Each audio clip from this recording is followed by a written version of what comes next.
Paradox यानी ऐसे सवाल जो विरोधाभास पैदा करते हैं। इन सवालों का कोई एक निश्चित जवाब नहीं दिया जा सकता। पैराडॉक्स वो प्रश्न होते हैं जो सत्यता के आधार पर खड़े होते हैं, लेकिन उसका जवाब स्वीकार न किया जाने वाला और विरोधाभासी होता है। पैराडॉक्स को कई लोग अमान्य तर्क भी कहते हैं, लेकिन ये अस्वीकृत तर्क हमारी सोच को बढ़ावा देते हैं और इंसान की बुद्धि को बढ़ावा देने के लिए तथा किसी भी चीज के बारे में बारीकी से सोचने के लिए ये पैराडॉक्स बहुत महत्वपूर्ण होते हैं। तो चलिए आज द नॉलेज में बात करते हैं ऐसे ही 5 पैराडॉक्स के बारे में। Number 1, lawyers paradox. इस पैराडॉक्स के अनुसार अगर कोई इंसान कहता है कि वो झूठ बोल रहा है या फिर वो जो कुछ भी कहता है वो सब झूठ है, तो अब वो सच में रोजाना झूठ ही बोलता है तो उसने कही झूठ बोलने वाली बात सच है, और इस हिसाब से तो वो हमेशा झूठ नहीं बोलता क्योंकि वो रोजाना झूठ बोलता है ऐसा कहकर उसने एक सच बोल दिया। तो ये बात उसके विधान से विरोधाभास पैदा करती है, जिसे लायर्स पैराडॉक्स कहते हैं। Number 2, the omnipotence paradox. Omnipotence का मतलब होता है सर्वशक्तिमान। कहा जाता है कि इस पैराडॉक्स को एवरेस्ट नाम के फिलोसोफर ने 12वीं शताब्दी में रचा था। ओमनीपोटेंस पैराडॉक्स के अनुसार मान लो कि गॉड सर्वशक्तिमान है, और क्योंकि गॉड सर्वशक्तिमान है इसलिए गॉड एक ऐसा पत्थर बना सकते हैं जो इतना भारी है कि उसे दुनिया में कोई भी उठा नहीं सकता, खुद गॉड भी नहीं। और अगर सर्वशक्तिमान होने के कारण गॉड खुद उस पत्थर को नहीं उठा सकते तो उनका सर्वशक्तिमान होने का कथन गलत साबित होता है। और अगर उस पत्थर को गॉड उठा सकते हैं, इसका मतलब ये हुआ कि वो एक ऐसा पत्थर नहीं बना सकते जिसे कोई ना उठा सके। तो इस तरह से ये पहला बयान दूसरे बयान से और दूसरा बयान पहले बयान से विरोधाभास पैदा करता है। इस दिमाग चकरा देने वाली गुत्थी को ओमनीपोटेंस पैराडॉक्स कहते हैं।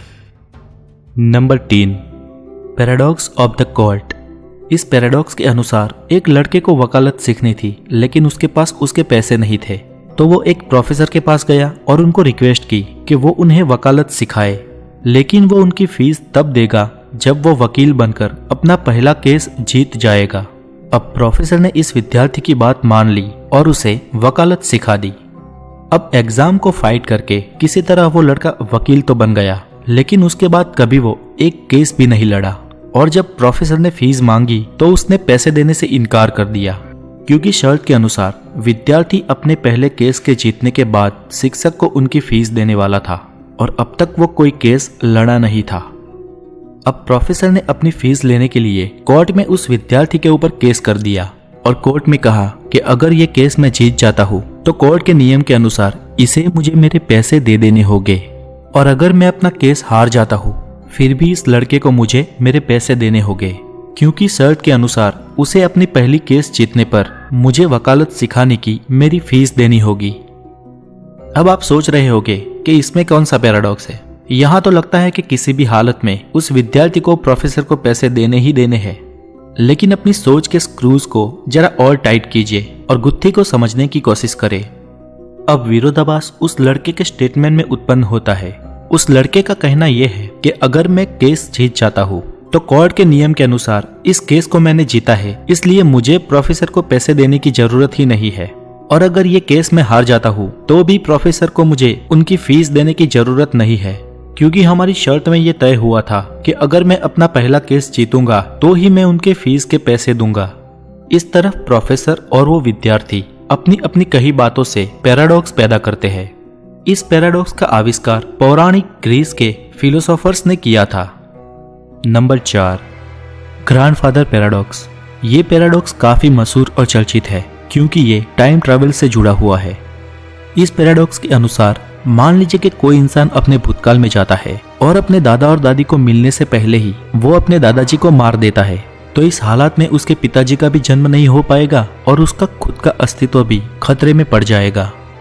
इस पैराडॉक्स और कुछ साइंटिफिक समीकरणों के चलते भौतिक शास्त्री स्टीफन हॉकिंग्स का कहना है कि हम भविष्य में समय यात्रा कर सकते हैं, लेकिन भूतकाल में कभी नहीं कर सकते। Number 5, Smullyan paradox. ये पैराडॉक्स भी पैराडॉक्स ऑफ द कॉर्ड की तरह एक कहानी के रूप में है। मान लीजिए कि एक रेगिस्तान में ए, बी और सी नाम के 3 दोस्त एडवेंचर के लिए निकलते हैं। अब किसी कारण से ए और बी को सी पसंद नहीं है, तो वो दोनों ही अपनी स्वतंत्र इच्छा से सी को मारने की साजिश करते हैं। अब ए नाम का व्यक्ति सी नाम के व्यक्ति के पानी की बोतल में जहर मिला देता है ताकि सी को जब रेगिस्तान में प्यास लगे तो वो पानी के साथ जहर पीकर मर जाए। अब ए की ये प्लानिंग बी को पता नहीं थी, इसलिए बी अपनी तरह से सी को मारने की साजिश बनाता है। बी सी की उस पानी की बोतल में एक छेद बना देता है ताकि डिहाइड्रेशन की वजह से सी पानी न मिलने पर मर जाए। अब ये पूरी की पूरी प्लानिंग इम्प्लीमेंट करके ये तीनों लोग अलग अलग हो जाते हैं और आखिरकार पानी न मिलने की वजह से सी की रेगिस्तान में डिहाइड्रेशन से मौत हो जाती है। पुलिस आती है, छानबीन करती है और सवाल ये पैदा होता है कि आखिर सी की मौत का गुनहगार कौन है।